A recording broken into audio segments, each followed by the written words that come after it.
Managing Meta Robots for Taxonomies.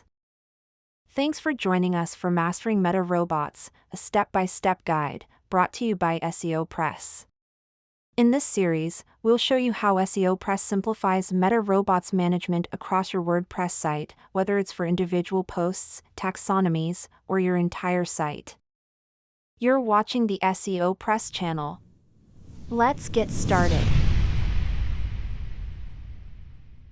SEOPress makes it easy to manage Meta robots for taxonomies, such as categories and tags.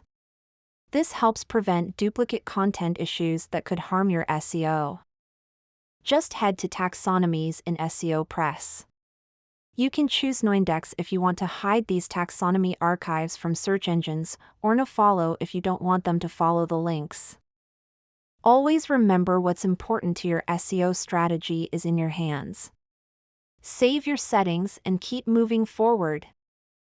With SEOPress, managing your taxonomies is streamlined, ensuring that search engines focus on your best content. Next, we'll show you how to customize Meta robots for specific pages with SEOPress, allowing even more flexibility. Stay tuned. Thank you for watching, and happy optimizing with SEOPress.